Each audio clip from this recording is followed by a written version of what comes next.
An OnlyFans model has gone viral for completing a challenge of sleeping with 100 men in a day. But the real story is her very sad and broken response to what she did.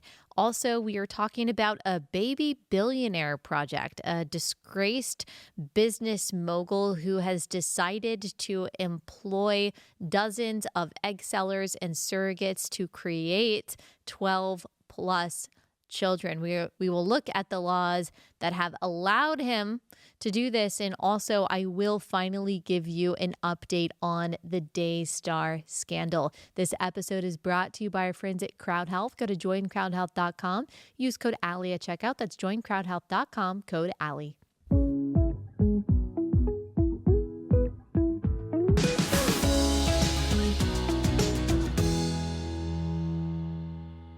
Hey guys, welcome to Relatable. Happy Thursday. Hope everyone is having a wonderful week so far. This is the last new episode that we are recording of the year. We will have episodes coming out over the next few weeks, new episodes that we've already pre-recorded, but those are going to be more evergreen topics. Still super important, compelling, interesting stuff that we'll be bringing you, especially the interviews. But today will be the last day of the year that we are talking about the news. We are going on a 3-week break until the new year, and we're super excited about it. It has been a big and fun year for Relatable, and I will talk about that a little bit more at the end of the episode, just as a thank you to you guys, a thank you to the Lord as we reflect back on everything this year has brought. But there are a few things that we've got to cover that I've been wanting to cover for a while now. One is this really sad story. And if you're listening with your kids, this is definitely RX rated. This is not one that I would chat about with your teens right now. Probably not, or listen to if you are taking your kids to school. And that is the story about this young woman named Lily Phillips. She is 23 years old, and she did this experiment where she decided that she was going to have sex with 101 men in 24 hours. Now, why are we talking about this? Why are we talking about this right now? There has been a documentary just released about her experience, and the clips from that have gone viral. The documentary itself is not really explicit. She is just talking about why she did it and her response, the feelings that she had after she did this. And the reason this is important to talk about is because there is something very spiritual about it, very spiritually dark about it. You can see in her eyes this woman who claims that she's just like a man. She loves sex just like men do. She thinks of her body and other men's bodies in the same way men think about bodies and sex. And she is totally unaffected by sexual relations, and she can do whatever she wants as many times as she wants to, and she is going to feel great about it. It turns out that is not how she felt afterwards. And her reaction to her own actions, I think, paint a really sad picture of life outside of God's parameters for human sexuality. And so that is the lesson here. And I just also want to share the gospel with Lily and with anyone who finds themselves in even a remotely similar position or mindset as her. So it shouldn't surprise you that Lily creates content for OnlyFans, and she wanted to, I guess, do this as some sort of challenge, and she knew that it would create a lot of controversy. It would get a lot of reaction. And so it was all for content and views. The documentary about this 24-hour escapade has over 190 million views on X, over 1 million views on YouTube. The clip from the documentary that went viral last week shows Lily talking about it and fighting back tears. So here's the viral clip that has really sparked this conversation about what she did on social media. It's at 6. It's not for the weak, girls, if I'm honest. It was hard. But I don't know if I'd recommend it. why not? I think if you're a different type of girl, it's very like, it's kind of like being a prostitute in a sense of like, it's just a different feeling. I don't know how to explain it. Like, It's not like just having sex with someone. Yeah. Just one in, one out. Like, it feels intense. Like more intense than you thought it might. Definitely. Sorry. It's okay. No, it's okay. Just take 1 minute. So if you're watching that, you can see her fighting back tears. She can't even talk about it. I mean, this is something that she signed up for. She took applications for this to have sex with these 101 men. This was something that she acted like she was really excited about, grateful for the opportunity to do. And now as she is recounting it, she can't even keep back her tears. She says that it was intense. She says that it was overwhelming, that you have to be a certain kind of girl. You have to be tough to go through something like this. But why would that be the case if sex is really just touching bodies in an exchange of bodily fluids? If that's all sex is, then it really shouldn't elicit this kind of emotional reaction. She wouldn't have this kind of emotional reaction if she gave 100 high fives that day, if she gave 100 hugs, even if she gave 101 kisses that day.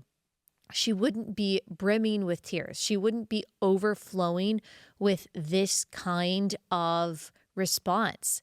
But she knows, as much as she wants to deny it, that sex is different.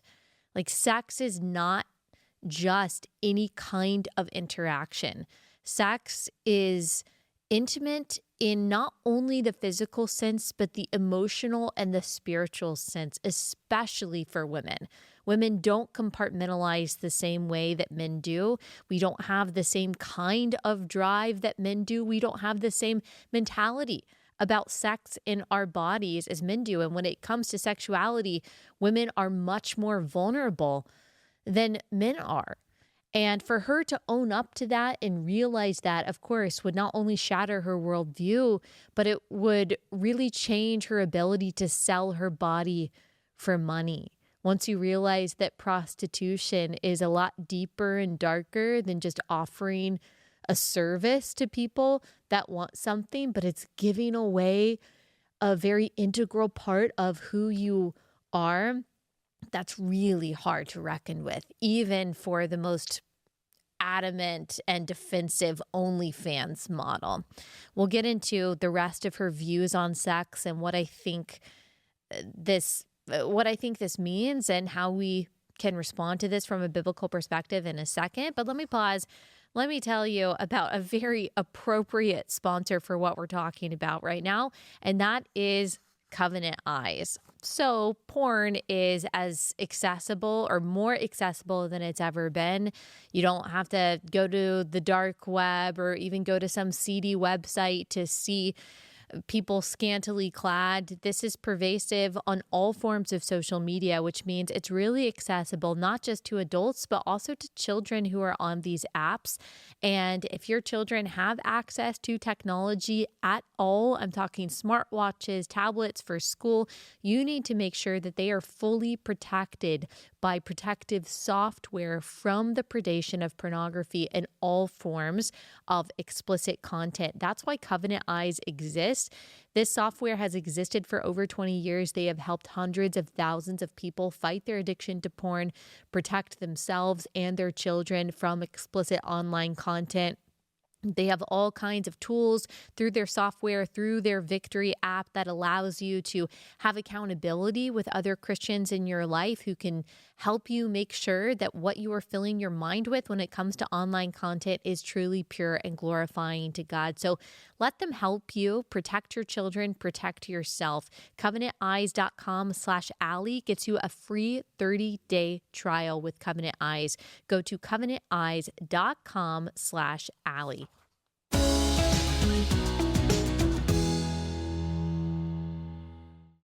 So this is according to Daily Mail. She tells a little bit in the documentary about her story, and she says that she wasn't someone who was promiscuous growing up. She has a close relationship with her parents, which I find very surprising. And actually, her mother is her finance manager, one of 8 people employed by Lily to support her business. She says that she wasn't really into sex at all until she went to college. Whew, red flag there for parents. She even wanted to wait until marriage at one point. She used to think that sex was a special thing until she did it. And she says she realized it's no big deal. Here's top 4. Before I had sex, I was never much for... I actually wanted to wait till marriage at one point. I just used to think it was a real special thing. As soon as I actually did it and had, I kind of realised that it wasn't special.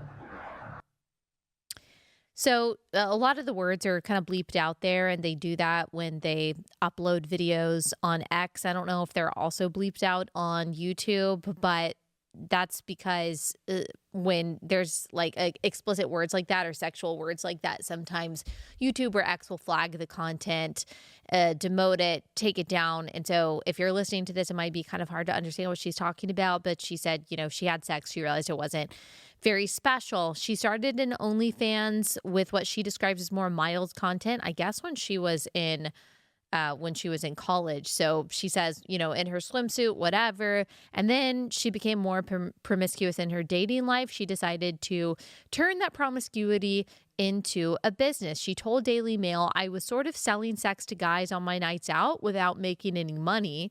Well, that's not really selling sex. That's just having sex. "So I thought I might as well charge for it." And, you know, that just is the nature of sin. You start out with something that you think is maybe just a little risque, and you get affirmation. You get money, you get attention, you get acceptance, you get popularity, things that in our flesh everyone craves. And the more you get that, the easier it is to push it a little further and a little further.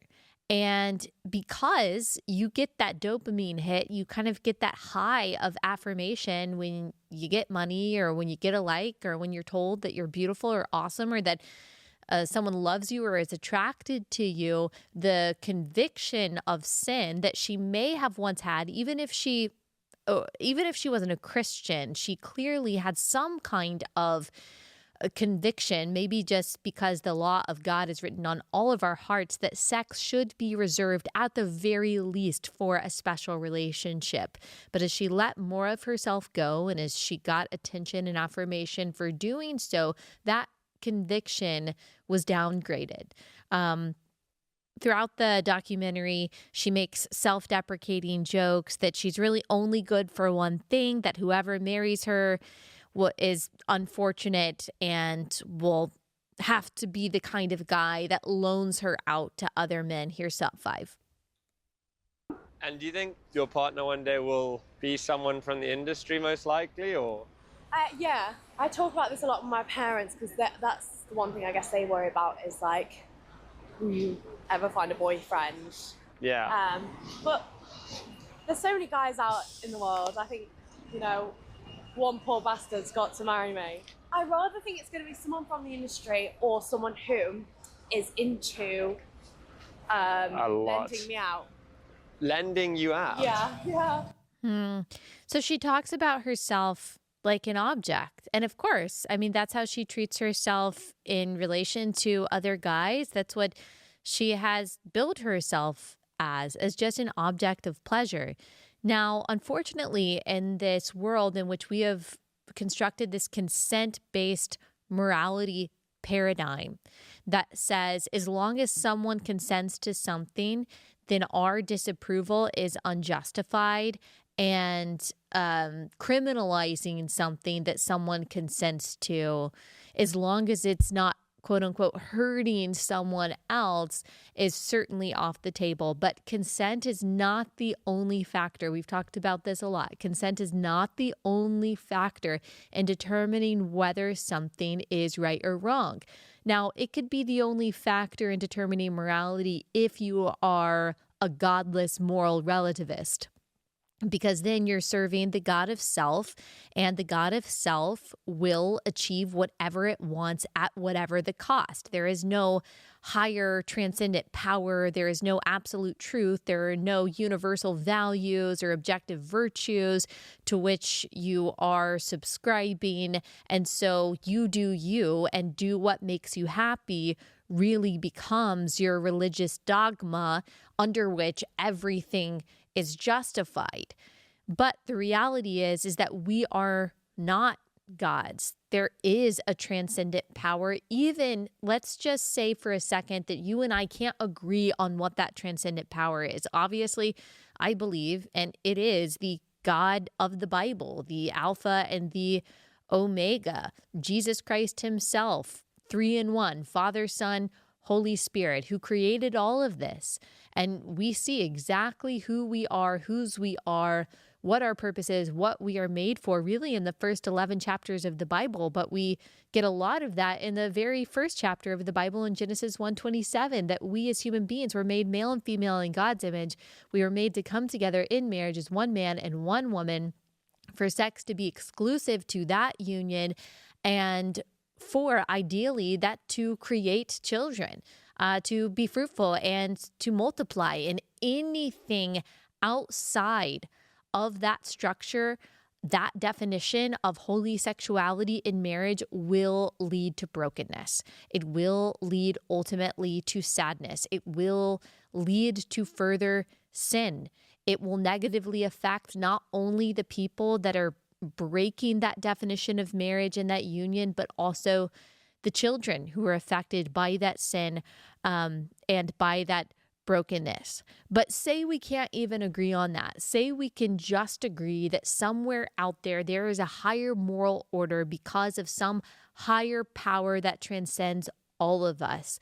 We should at least agree that everything we do, every law we enact, has to get closer to that. We can debate what those universal morals are. We can debate what absolute truth actually is, but let us at least agree that that exists and try to get closer to it in our laws, in our practices, in what our society looks like. And we can see the existence of a better way and a worse way across cultures, throughout societies, across different individuals, when we see the ramifications of going outside of what clearly should be. And what I mean by that is, again, when people step outside of what sex is meant to be, what marriage is meant to be, there is always brokenness. And we see it in this young woman who claims to think that sex is nothing special. And yet here we see her breaking down emotionally because she knows it is. The crazy thing about this, again, is how much she disregards her own value and her own body. And that, of course, is exactly what Satan wants. Satan hates the body. He hates us because we are made in God's image, because we are recipients of God's grace, his love, his redemption through Christ. And Satan is in a battle, not just for our souls, but for our bodies. Christianity loves the body. We see that throughout scripture, not only that we're made in God's image, but we worship a God made flesh. There will be a resurrection of the bodies. We will be given new bodies. Satan hates the body, and that is why he convinces people through sex to objectify themselves and to degrade their own bodies. Here's how she thinks of herself, not only as an object, but an object in which 100 men who were basically unvetted could use and abuse as they see fit. These 100 men were chosen using no filtering system, not even a criminal background check. They simply had to send in a photo with their ID. The men traveled from all over. 2 flew in from America, so she's in the UK, as you can tell. 1 from Sweden, another from France. She said that the men spanned generations. That's not even something I was thinking about. I figured these would all be young men. I don't know why. But she said that the oldest man whom she had sex with was in his 60s or 70s. I was looking at some of them thinking, you could definitely be my dad. Prior to the encounters, Lily was asked by the interviewer how she is going to protect herself from STIs, knowing that statistically she will come in contact with infected men and bodily fluids. I was wondering the same thing. Lily said that the men who showed proof of a negative STI test are prioritized to make the cut. However, she acknowledged that there is still significant risk because the men could have come in contact with an STI between the time of the test and their time with Lily. When asked about the possibility of contracting HIV from these bodily fluids, Lily appears to not have known that HIV can be spread this way. What? The documentary interviewer spoke with one of the men after his 5 minutes with Lily. He flew in from Switzerland, spending the equivalent of $1,000 to sleep with her. As a longtime fan of hers, he said it was worth it. So disgusting. And I imagine that some of these men probably like have children, have families. So after the encounters, she shared that it's not just the physical intimacy of having sex with so many men that made her feel so bad, as we saw in that clip, but also disappointing them by not being able to talk with them or even being interested in doing so. She felt like a robot, she said, disassociated due to the monotony of the act 100 times over. She said the hard part was conversing with them, and then they'd be like, oh, we only got two or 3 minutes. And you said that we'd get 5 minutes. And then Lily says, when you promise something to someone who supports you, it's hard to let them down. So even she is feeling the pull of like relationship and emotional connection with these men.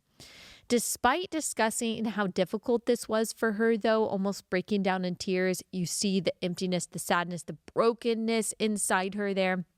Phillips recently declared that she plans, this is so sad, plans to have sex with 1,000 men in a day. She hasn't backtracked on this yet. She claims this. We have the picture, the advertisement up. So 1,000 men a day. She claims she wants to take on this challenge in January. A lot of people are questioning how this is mathematically possible. Not to be rude, but I'm not sure that I would ask math questions to someone who didn't know HIV was spread through sex. For reference, there are 86,400 seconds in a 24-hour day, which equates to 8.64 seconds per person for 24 hours straight.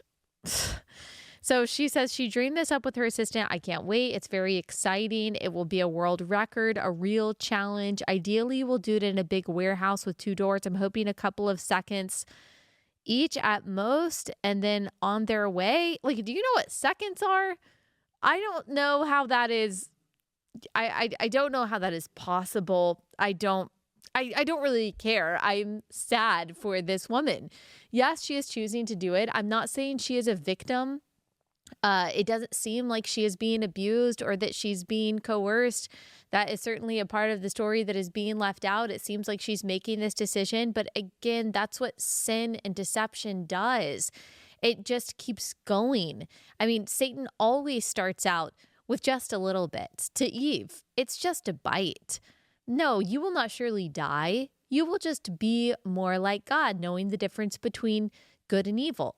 Well, the effect of her decision wasn't just a bite of the forbidden fruit. It wasn't just that she knew the difference between good and evil. Immediately, the consequences of her disobedience, of worshiping the God of self rather than the God of Scripture, were very apparent. And we have been dealing with the bloody aftermath of that decision since the beginning, since the fall.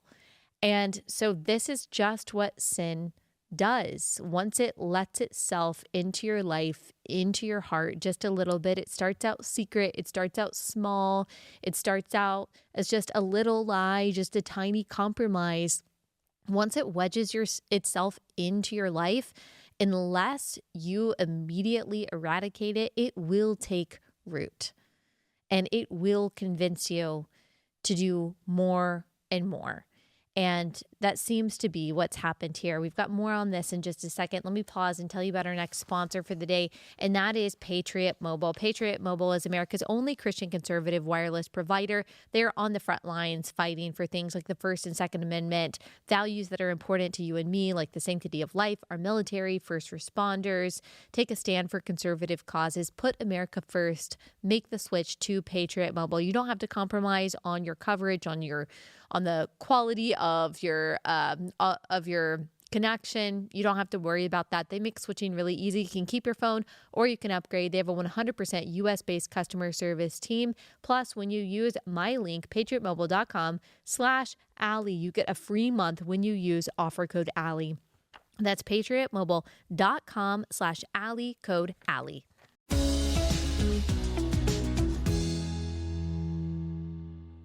There's some good commentary on this incisive commentary online about the first clip that we played going around. Lois McLatchy Miller, she does PR for Alliance Defending Freedom. She said Lily Phillips reflects on her sadness after sleeping with 100 guys in one day.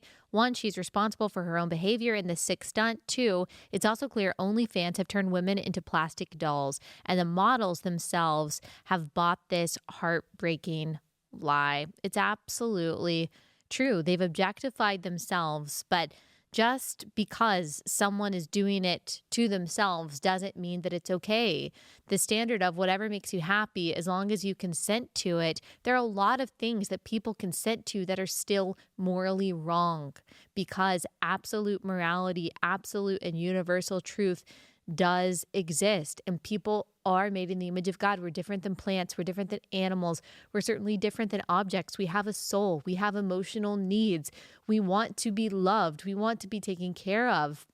And these women, of course, are seeking love and affirmation in all of the wrong places. But when your financial situation is tied to whatever you're doing, it becomes really easy to justify it, whether it is selling yourself for sex, or whether it's corruption, whether it's bribery, whether it's fraud, whatever it is.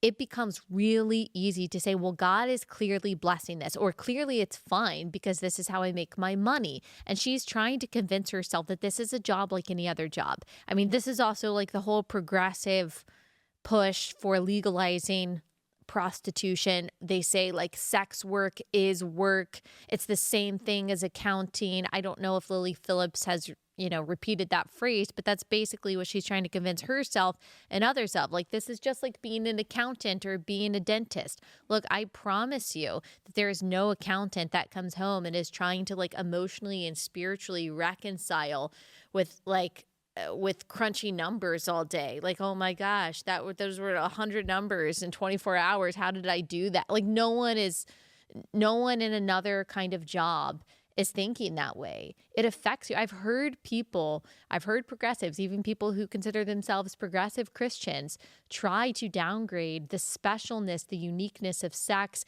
and so-called sex work, aka prostitution, by likening it to other actions. But they lie, because if someone came up and, I don't know, like gave them a noogie, that would be, on the street, a stranger comes up and like pulls your hair or like pushes you on the shoulder. That would be kind of violating. Like, you probably would go home and like tell your spouse, like, this was so weird. The stranger came up to me. That was so bizarre.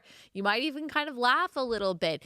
But if someone came up to you and grabbed your genitalia, if someone came up to you and groped you with the same force that someone else came up to you and like pushed you on the shoulder, that would be a much bigger deal. You would feel a lot more violated. Even if someone punches you in the face versus someone raping you, they're both assault, but one carries a lot more trauma. And that's not because of some societal stigma or, arbitrary societal standards. That's because sex is sacred. That's because there is something different about sex. God made it that way. He made it uniquely bonding. It is supposed to be that kind of bonding gift between a man and a woman. But again, when you create that bond outside of that trusting relationship within marriage, there is going to be not only brokenness, but a lot of justification for brokenness and a lot of self-delusion, because it feels really bad to feel conviction of sin and to reckon with what you're doing to yourself and your body. Mary Morgan, pop culture commentator at Timcast, she said, I watched the documentary about Lily Phillips, and then she says this was her immediate reaction that posts the clip that we've already played. And she said, in fear of seeming judgmental, the one and only cardinal sin recognized in modern secular culture, nobody in Lily's life stopped her from hitting self-destruct. She will remember the day that nobody stopped her. She will count that as evidence that she is worth nothing more than being used sexually, hence her new record-breaking goal of 1,000. This is a veiled suicide attempt. In a way, I think that is true. Now, maybe there were people in her life who were like, please don't do that. I have no idea. But it does seem like a suicide attempt in a way. Several others had similar commentary on this, and a lot of there's a lot of hate out there, and I understand that because she is a grown woman who made her own choices. There are a lot of people that are using this to say, see, women are awful, which is stupid. There are obviously men who do similar things, and there were 100 men who signed up to have sex with this stranger, not knowing if she had her own STDs. And so there's a lot of degeneracy to go around here. But gosh, I just want Lily to know that you were made by a God who loves you and who cares about you and who cares what happens to you. He cares how you're treated. He cares how you are viewed, and he views you as precious, as made in his image. You have a soul. You have a heart. You have innate value. And I don't want you to believe when you wake up and you realize, wow, things could have been different for me, and I don't feel happy, and I feel very empty, and I feel betrayed by myself and the people in my life, and how long can I go on like this, and what's going to happen when I'm no longer young and I'm no longer seen as wanted? Who am I going to be? What is, my worth going to be? Then when you wake up and you realize all of that, you are going to feel like you're too far gone. There will be a time probably when you consider killing yourself, and that unfortunately is the consequence of going so far outside of like what is meant for us. But I just want you to know, like, you are not too far gone. You are not outside of God's grace. You haven't done too much. You're not too dirty. That there is nothing that you can do that will stop you from receiving the grace of God. God's grace covers every kind of sin, every kind of depravity, every kind of mistake. And if you want a new self, if you want a new start, if you want to be made pure, if you want to be made clean, if you want a clean slate, if you want to start over, then you can find that in Jesus Christ. And he will rid you of all of your sins, and he will make you new, and he will make you clean. And instead of being an enemy of God, which is what you are right now, which is what all of us were apart from Christ, you can be a friend of God, and you can be forgiven forever, and you can be given a new self and a new way of life. And that is what you will be defined by. And the great thing about Jesus is that when he died for us on the cross, when he, by grace through faith, saved us, he gives us his righteousness, because Jesus is the only perfect one who has ever lived. All of us have sinned. We've all fallen short of the glory of God, and Jesus is the only one that could be our perfect sacrifice. And he became that when he died on the cross, and then he rose again 3 days later. He defeated death, and he says that whoever believes in him doesn't have to die. We don't have to go to hell at the end of our life, but we get to live forever in heaven with him. And not only that, like, we get to be liberated from the burden of sin right now. Like, you are burdened with sin. You are carrying a very heavy weight, trying to find happiness and love in all the wrong places. And you're only going to ever find the satisfaction that you're looking for in the God who made you. And so just know that you're never too far off to turn around, to stop. You're not too far gone. Like, it will be worth giving up every bit of money, every follower, every fan, every ounce of fame that you have accumulated by selling your body. It is worth giving that all up to save your soul. And God can do that. And you are very, very, very loved and valued by him. And he showed that to you by sending his own son to die on the cross for your sins. And that is all of us who are Christians. Like, that is what we are all recipients of. We all see ourselves not as these like perfectly righteous people, but as people who are so messed up and who were so far from God that we needed God to come down and to save us and to give us his righteousness and his perfection. And that's what he did through Christ. And so I just hope that one day someone shares that with Lily. And I hope and pray for that testimony, even if we never know about it, because I wouldn't even want a testimony like that to be turned into content. Like, I just hope that God saves her, and he can. He saves to the uttermost. He saves those who are far off, those who are near, and so he can absolutely do that. All right, we've got a couple more interesting stories to touch on. Let me go ahead and pause and tell you about our next sponsor for the day, and that is Every Life. All right, Every Life is the only pro-life diaper company, and they make the diapers that we trust in our home. We go through a lot of diapers. We've gone through a lot of diapers with 3 kids, and the brand that I trust the most, not only because of their values, but because of the effectiveness of their product, is Every Life. You don't have to worry about leaks or anything like that. They do their job really well, but they're also really clean. A lot of those other clean, big diaper companies that we've loved over the years, they actually donate a lot of their money, your money, to pro-abortion politicians and to pro-abortion organizations. And you just don't want to have to worry about that, especially when you're buying products for your baby. You don't want to support pro-baby killing companies and organizations. So switch to Every Life. They have this amazing subscription service. You can get the box of diapers to your front door every month. Makes life a lot easier.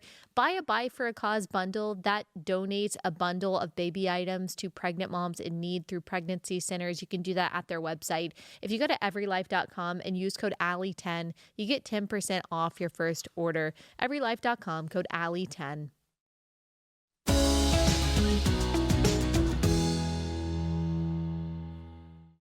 Speaking of babies, there is this fascinating but also very disturbing story that I saw on Bloomberg a few days ago. It's titled "How a Billionaire's Baby Project Ensnared Dozens of Women," and it shows really the lack of legal parameters and regulations that we have around creating children in the United States. I mean, we're talking about commodifying your body through sex. Well, surrogacy, egg donation, and sperm donation, which is really egg selling and sperm selling, these all commodify and objectify children as things to be bought rather than people to be created and to be cared for and to be loved. It's really like have a child at whatever cost, and there's almost no law that is really going to stop you from doing that. And we see this in the story of this person named Greg Lindberg. He is a now disgraced insurance businessman.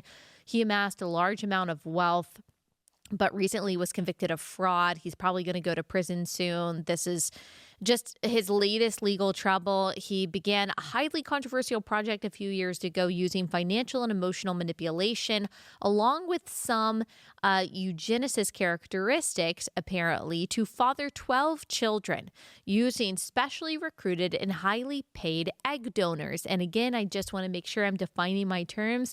We say egg donors, we say sperm donor because selling human tissue is illegal in most cases in the United States.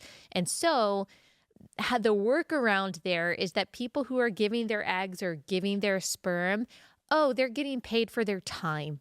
They're getting paid for the effort that it takes to donate these things. They're not technically getting paid for the actual DNA. But of course, that is what is really being sold, because a person who purchases an egg donor or who purchases a sperm donor, they're not getting in return the time and the effort. They are getting the DNA. That is what they are paying for. It's actually insane that we have allowed that to be a legal workaround. And also ask yourself, why is it illegal to sell human tissue? What is wrong with that? Why do we make an exception for the kind of human tissue that creates new life that cannot consent to be created in that way? Most elements of Lindbergh's baby project were perfectly legal in the United States, even if they were controversial, which is exactly why I think we have to talk about it. Last month, Greg Lindberg pled guilty to money laundering fraud charges in a $2 billion scheme. And that is kind of, I guess, what highlighted what he is doing behind the scenes and why Bloomberg decided to write this expose. So here's a little background and why he decided to do this. He and his wife had 2 children and chose to have their 3rd child via IVF. This was a while ago. He was intrigued by the IVF experience when they went through that. Then 5 years after the birth of their 3rd child, the couple got divorced. There was an ongoing custody battle after that over the children. And then around this time, Lindberg started planning his baby project. He recalled, "I really wanted to have a child that ultimately I couldn't lose in a custody battle. I have heard this now multiple times by so-called men's rights activists on social media that the only way for a father to truly protect his progeny is to have a child via egg donor, via surrogate, because those women sign their parental rights away. And then you have this child that you have basically bought and rented the womb of one woman, paid for the eggs of another woman, basically prostituted 2 women in order to get this child, to intentionally raise them without their mother or the only woman that they have ever known, that is the surrogate. That is beyond cruel. Even if it does ensure that you never have to fight over this child in a custody battle, you don't need to create the child in the first place. That is also a way not to fight for a child over in a custody battle. So this guy, Lindberg, he put his executive assistant in charge of coordinating with the fertility clinics and making the necessary appointments and payments. Another one of his assistants agreed to be the first surrogate. So he would go on dates with these women. It's really unclear. I tried to figure this out, like how he would find these women, these models who he thought were beautiful. A lot of the coverage says that all of these women were blonde-haired and blue-eyed and green-eyed. He put a press release out to clarify that that some of the mothers of 5 of the children, I don't know like how many, are from Latin America. So don't worry. They're not all blonde with green eyes and blue eyes. He just wanted to make sure that everyone knew that. But he described it basically as finding these women, dating them, and then he would follow that by a significant bribe to use their eggs, or I guess just an offer. The first woman he pursued, a Los Angeles model in early 2018, was offered $1.5 million if she went through with an egg donation. So again, just such funny language. Here's $1.5 million. Will you donate your eggs? Okay, that's not a donation. Over the years, Lindberg actively recruited egg donors and surrogates, including several women he dated or recruited via high net worth matchmaking services and Instagram. Lindberg used clinics across the U.S. and abroad, including California, Illinois, Nevada, Barbados, to facilitate his baby project. He reportedly paid donors between $75,000 and to $100,000 each and promised financial incentives of up to $1.5 million for certain women. So just remember too that the egg donor and the surrogate are typically 2 different people. And in many cases, they actually legally have to be 2 different people. Now, is that like protective of the baby? Is that protective of the egg donor or the egg seller or the surrogate? No, it's not. It's to protect the purchasers. It's to protect the parents or the parent that is purchasing the child. Because if you have the egg seller and the surrogate be the same person, so if the woman is say she's just conceived via the sperm of the father who is purchasing the child, and then she carries the child, okay, then she's got a really big bond with that child. And it's going to be very hard for her emotionally to sign away her parental rights. But when you are an egg seller, you never meet the child. You don't carry the child. You don't even know what it's like to have your DNA and the other person's DNA come together to make a new life. Then you don't feel that connection. You certainly don't feel a claim on the child. And then if you are the surrogate, yes, you do create that physiological bond with that child. You just do. That's how God created women's bodies in gestation. You're supposed to create that bond because God wants someone to be able to have the instinct to protect that child that is so vulnerable and helpless when they're born. But if it's not your biological child, then you also feel like, okay, yeah, I've got this emotional bond, but I can suppress it because I know this is not my child. So that's why these two women are typically disconnected, to protect the purchase of the purchasers of the children. Lindberg had multiple surrogates pregnant at a time, so also paying them to be the incubators of their baby, of his babies.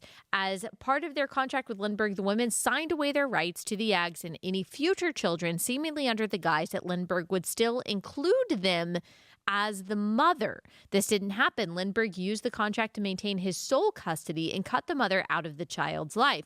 When Lindberg believed that one of the egg sellers wanted to spend time with her child, Lindberg wrote to his assistant to handle the situation. She is an egg donor, and I do not share a child with her. Lindberg's assistant wrote to the mother, "You pushed yourself away by being stupid enough to sell your eggs and believe he was going to want a relationship with you. He doesn't respect egg donors." I mean, that's literally, you were a prostitute for this guy, but worse than a prostitute, because in prostitution, at least you're only objectifying yourself. But when you are giving your eggs to someone, you are objectifying, commodifying a helpless child who cannot consent to that. One donor was told to lie to doctors about her medical history during screenings. Oh, that's great. One thing that we unfortunately are learning more about with IVF and the egg selling process, everything that goes into that, the drugs, the hormones that are pumped into your body to make your eggs available for procuring, they can be very dangerous from a woman's body. They increase your likelihood of breast cancer and of ovarian cancer. But we're just going on and on with this. Fertility clinics were also a part of this. When dealing with the fertility industry, he said he didn't feel any resistance at all. So there were no doctors. There was no one in his way saying, "Hey, so like, why are you creating all these kids? Like, what's going on here? Is there a purpose behind this? Like, who's going to take care of them? You want to take care of these 12 children?" I mean, there could be something very nefarious going on here. I don't know, but we have heard other stories of very rich men around the world creating children, motherless children, for very nefarious and profitable purposes. I don't know if that's the case here, but I would think that someone along the way should have stopped to ask. He said he worked with several fertility clinics, many of which knew about the large sums of money Lindberg was paying for his treatments but didn't intervene. At Kind Body Clinic in Chicago, there were reports of clinic staff speeding up the screening process for Lindberg's egg sellers and failing to adequately address the complaints from donors about coercion. Wow, this reminds me so much of Planned Parenthood. Planned Parenthood also covers for abusers. If you've got a rich guy that brings a teenage girl in and says, "Yeah, I had sex with her and she needs an abortion," they're not going to say a word. This reproductive industry, I'm telling you, is full of absolute money-hungry rot. And children are in the crosshairs. Just like when it comes to the abortion industry, just like when it comes to the transgender industry, children are in the crosshairs. What do we always say? Children are always the unconsenting subjects of progressive social experiments. There's more about this. Let me pause, tell you about our next sponsor for the day, and that is Lumen. So Lumen is the world's first handheld metabolic coach. It's a device that measures your metabolism through your breath. On the app, it lets you know if you're burning fat or carbs, gives you tailored guidance to improve your nutrition, workout, sleep, and even stress management. All you have to do is breathe into your Lumen. It's like a little black box. First thing in the morning, you'll know what's going on with your metabolism, whether you're burning mostly fat or carbs. Obviously, if you're trying to lose weight, you want to burn carbs. And so it's helping you know, okay, what do you need to eat? What's going on with your body? How do you need to work out right now? Your metabolism is at the center of everything your body does. Optimal metabolic health translates to a bunch of benefits, including easier weight management, improved energy levels, better fitness results, better sleep, even fighting disease. And so this can be the tool that really changes the game for you, especially in this new year. If you're looking for a new way instead of just another crash diet to really change your health, then you should try out Lumen. Go to lumen.me/relatable. Get 15% off your Lumen. That's LUMEN.me/relatable for 15% off.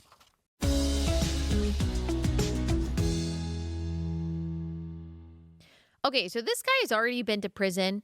He was in prison in 2020, but he somehow continued to manage this project, even when he was in prison, making sure that he had the egg sellers and the surrogates lined up. I don't understand how he continued to have the money for this. Also, interestingly, he was engaged. Olivia Molina, his fiance, played a key role in continuing the baby project after Lindberg's prison sentence, recruiting egg sellers via Instagram and managing Lindberg's baby making operations. I'm telling you, if he was looking for a way to make money through these children. He still has, quote unquote, a ton of embryos stored at fertility clinics from multiple egg sellers, although he recently paused the baby project, apparently.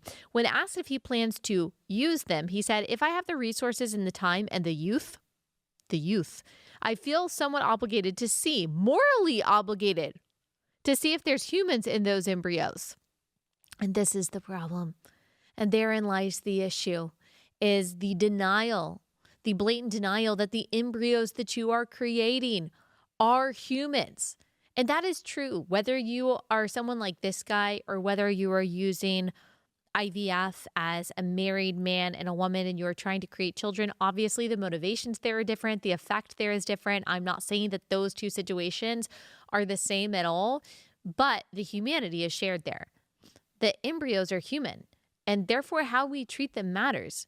They are ensouled image bearers of God that we are placing on ice. And too often in every single process of IVF, they are either discarded because they got a low grade, they are accidentally discarded or thawed. They don't make the very risky transfer process. Too many embryos are created because the doctor recommends, hey, let's go ahead and just see how many we can create. Great, we created 6. Oh, the family only wants 4. Or the mom, she had some kind of adverse health event after number 2. And so now they're left over with these 4 embryos.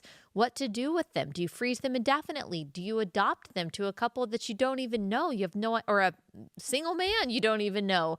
You don't know what he's going to do with them. You don't know if they're going to share your same faith. Or do you discard them knowing that you have now killed the children that you have created? That is the gamble that every single couple, no matter how well-meaning or no matter how malicious, like this guy, no matter the intent, that is the gamble that every single couple takes when they embark on IVF. And I know I'm always told that is too harsh. What are people supposed to do who don't want to have kids? And while I absolutely have so much compassion for the pain of infertility, IVF is not the answer. And again, I'm not saying that your situation is like this guy's, but I do want to show you that the industry is rotten, that the industry itself is rotten. Maybe not every individual doctor. I'm not saying every individual experience, but it is built upon this lie that he just articulated, that embryos aren't really human. And therefore, they don't have the rights that you and I do. But that is not how God sees it. And I would say for a Christian who understands that these embryos are made in the image of God and therefore how we see their precious lives and how we treat them matters, that it is not worth the risk. I know that there are some couples who have been able to create the exact number of embryos that they were willing to carry. That's absolutely the best case scenario. And I'm so thankful that for the couples that were able to do that and that they did that, even maybe having more children than they initially planned for because they felt responsible for all of those embryos. However, that is very, very rare. That is usually not the case. And I say, why take the risk? And yes, adoption is a viable option. We have to shift away from seeing having children as a human right. We don't have a right to children. Children are gifts that God can give us to steward and be responsible for and be thankful for, but they are not objects that we have a right to. It's not a means justifies the ends situation here. And I think that this story really just highlights the absolute corruption and just the low, low view we have of human life and babies. He says, Lindberg said, so he says that this project is to preserve who we are as a civilization, as a species, whatever that means. I would just want to say, like, we're good. We're good over here, okay? Like, let those of us who are married handle the baby making from here on out. We got it. You enjoy prison and like allow us to worry about the procreation. We've got it from here on out, boss. Okay, assuming he's going back to prison after his guilty plea last month, he's not sure what he'll do with his many young children. Whoops. He relies on his assistants and his nannies to look after them. That is so sad. That is so sad. But expects the kids to visit him and play in the prison yard during his visiting hours. You are a selfish, selfish man. I can't call you what I want to call you. He responded to the national news in a press release.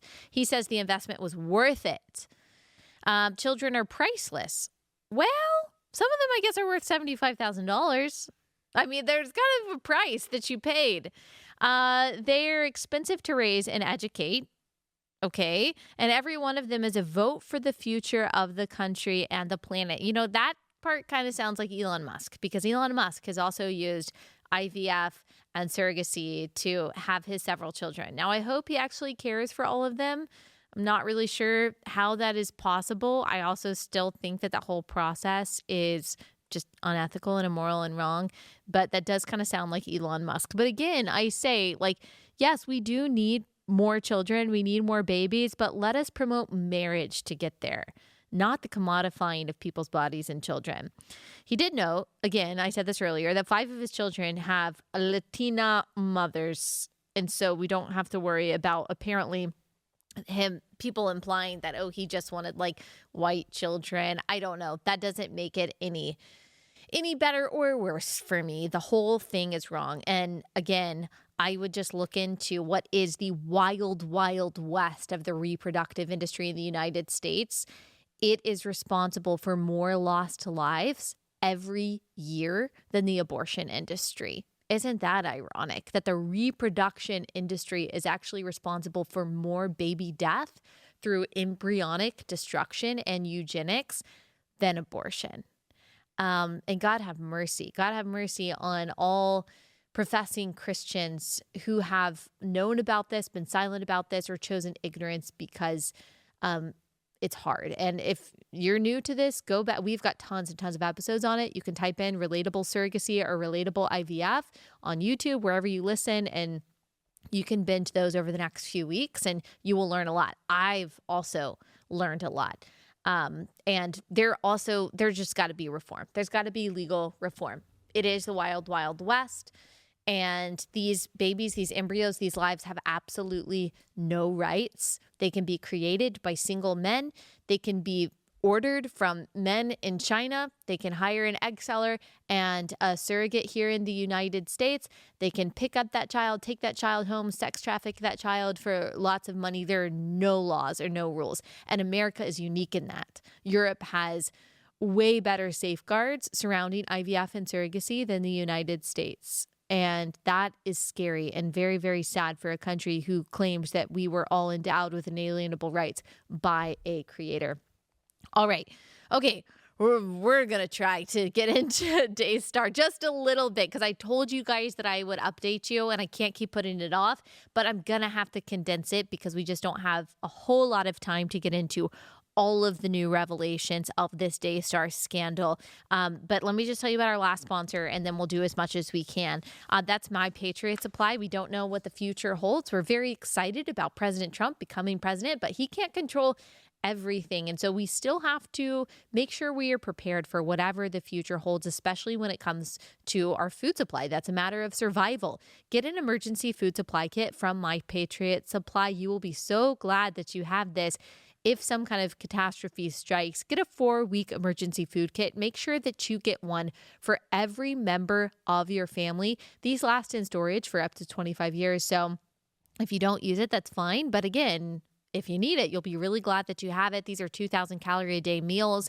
This could keep you alive should disaster befall your home or our country. So go to preparewithallie.com. You'll get $50 off. Preparewithallie.com for $50 off.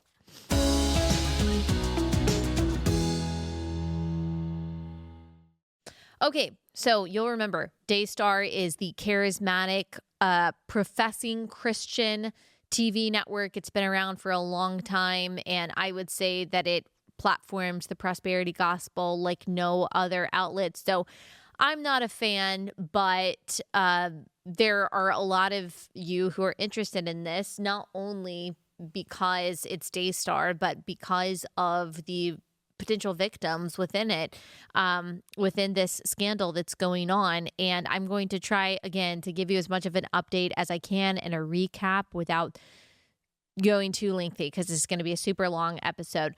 Okay, so Jonathan Lamb is the son of Daystar president Joni Lamb. His wife, Susie, and Jonathan are alleging in recent interviews that a family member and employee of Daystar, only identified as Pete, is suspected of sexually abusing their daughter, and that Joni and other higher-ups at Daystar covered up the allegations. Jonathan and Susie claimed that Joni and her husband and Jonathan's dad, Marcus, tried to diminish the incident and later told them that Pete had been cleared of all guilt through a forensic psychologist that apparently Marcus had hired to do a lie detector test, because Jonathan and Susie said that their 4-year-old daughter claimed that this guy had touched her inappropriately. Jonathan also claimed that he walked in on some beach retreat and this guy was standing in the room with his naked daughter. And so obviously this blew up into a whole thing.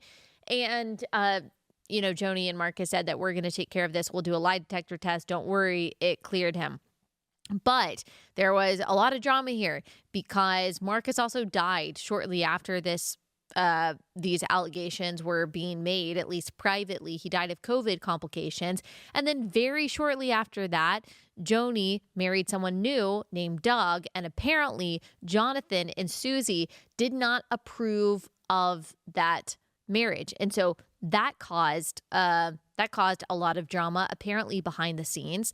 And so when these allegations finally came to light, and they just came to light over the past few weeks, that Joni and Marcus had allegedly covered up the sexual abuse of their granddaughter by another Daystar employee and possibly a family member, it was then purported by Joni and her defense that no, Jonathan and Susie are just mad. They're mad about my marriage to Doug that happened so quickly after my husband died. And also they are mad because Jonathan wasn't made president or CEO or head of Daystar, and I was made head of Daystar. So all of these allegations that Jonathan and Susie are putting out there are really just revenge. However, there was audio that showed Jonathan and Joni, and then Jimmy Evans, he is also a pastor, a big part of Daystar, having a conversation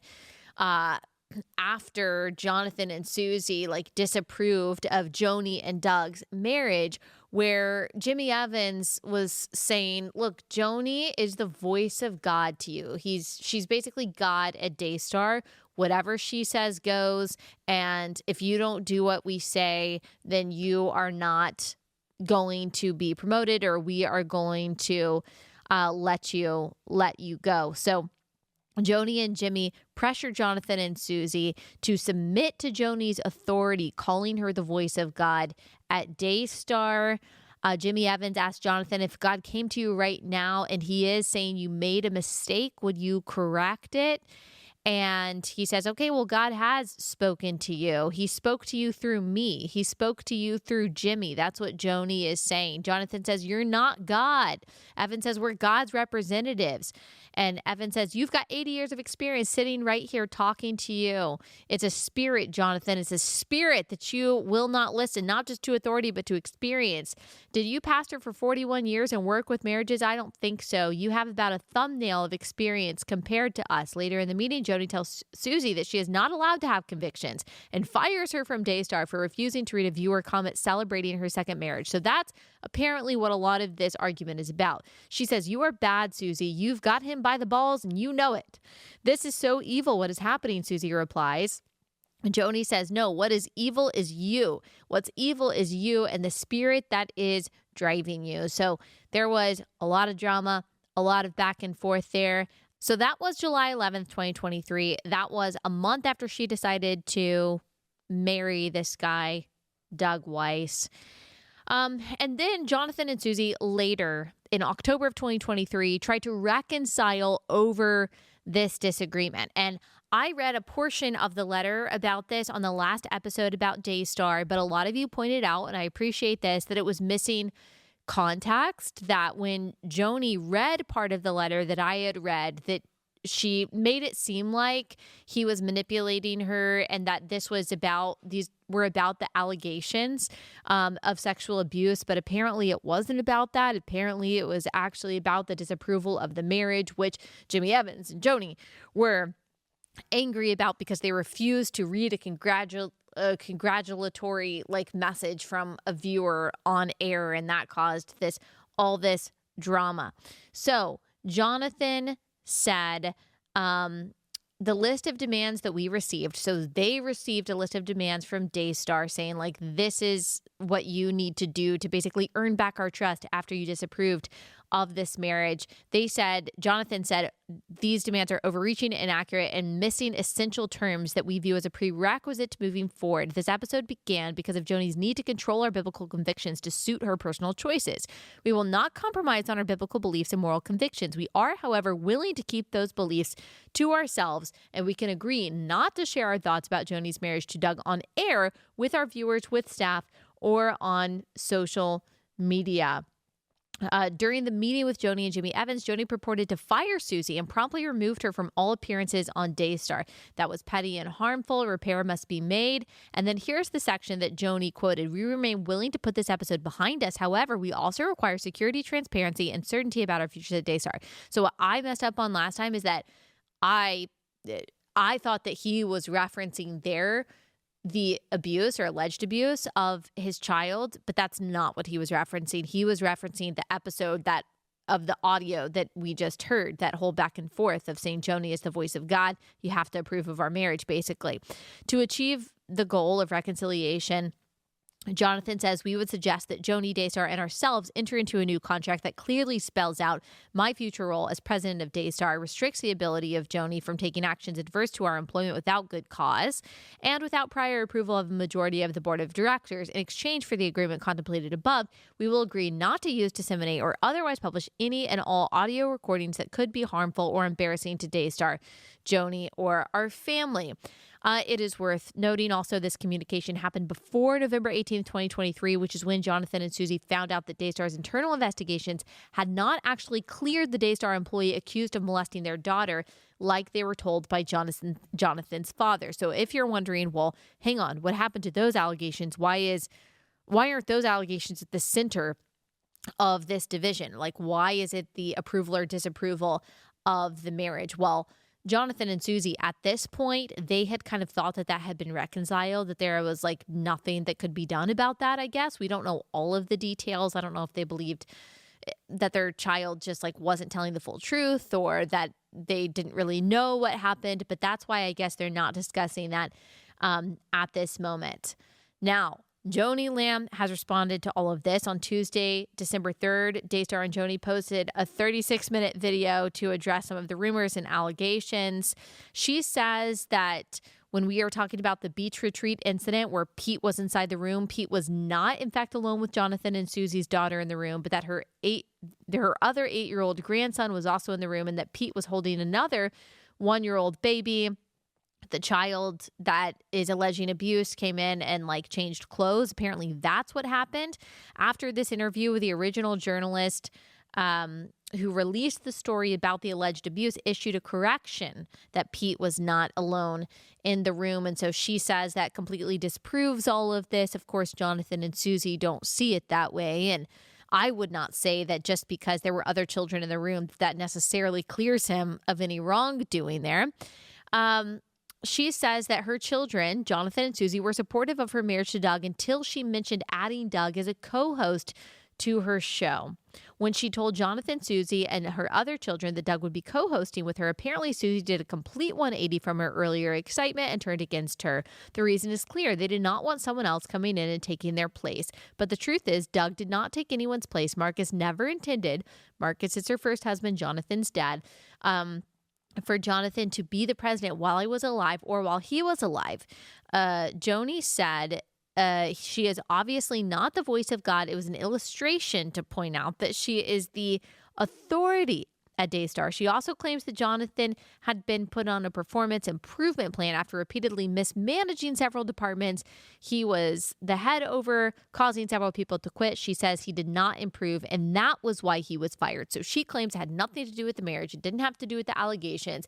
It had to do with the fact that he wasn't doing a good job. Jonathan and Susie say, nope, that was incorrect. When it comes to the allegation that their child made, they deny that Pete was just innocently standing in the room. Susie claimed that Pete followed the children when he saw their daughter going upstairs to change, causing her to feel uneasy, which is why she went up to the room. Jonathan and Susie clarified that on November 18th, 2023, they found out that Pete had not been cleared by the lie detector guy, the forensic psychologist, in 2021.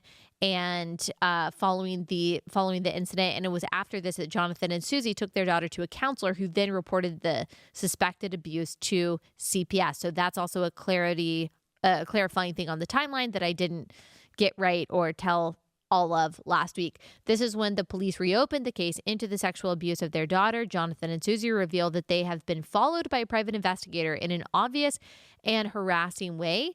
Jonathan also claims that in 2023, he felt led by the Holy Spirit to look at the surveillance footage of the Daystar building. And at that exact moment, he saw a security guard put a tracker on his car. That's crazy. Joni is doing another interview with Marcus Rogers. He is a popular YouTuber. Joni said that Pete did take this polygraph test in July 2024. Well, that's strange. That's a strange timeline there because they originally said it was in 2021, specifically for pedophiles, okay? And scored 99.5%, the highest scores possible. Okay, so she's saying that it didn't really happen. I guess she believes that her child or that her grandchild lied about this or that the parents are lying about this. She explains the beach house incident. She said that the facts were purposely left out to drive a damaging narrative. Joni confirmed that there was an incident where the young girl accidentally walked in on Pete showering in 2020 prior to the beach house incident. Joni adds that neither Susie nor Jonathan were upset about this at the time. Well, maybe because all of these things were kind of coming together and they realized I'm just saying possibly, there were too many instances of Pete accidentally being around their child, whether she was naked or he was naked. That just seems like a lot of things to happen that are just a coincidence. I'm just saying. Joni responded to the vehicle tracker's accusation that Jonathan made. Joni said that all Daystar vehicles have trackers and Jonathan was driving a Daystar vehicle, so that was not unusual. I have no idea if that is true. Joni claimed they started doing this after her father, who used to work at Daystar but suffered from dementia, got lost while driving one of the vehicles. According to Jonathan's Instagram, his grandfather, Joni's father, died in April 2020. Jonathan claimed that Daystar didn't buy its first vehicle tracker until October 2023. So one of them is not telling the truth there. Joni said that she hasn't seen Jonathan and Susie's children or her grandchildren, in over a year. Well, there are a lot of opinions that I could give on that. I will let you draw your own conclusions. I just wanted to make sure that you had all the information. And guys, I don't even have time to reflect on 2024. I've got to get out of here because I'm excited to go to a Christmas play. And so I got to get out of here to make sure that I am on time for that. But I just want to say this, and maybe I'll do something at the beginning of the year. I am so thankful. I'm so thankful for every relatable listener. Thank you so much for listening, for watching, for attending Share the Arrows, for buying the book, for praying for me, for sending encouraging messages to me. I'm just so grateful for all of you. I'm grateful for the Relatable team. We get to talk about things that matter. I get to talk about the craziness and the chaos of this world in light of the perfect sovereignty of God, and it is a privilege that I do not take for granted. I hope that you all have a wonderful Christmas, celebrating the birth of our Savior, and a wonderful New Year. We will see you guys back here soon.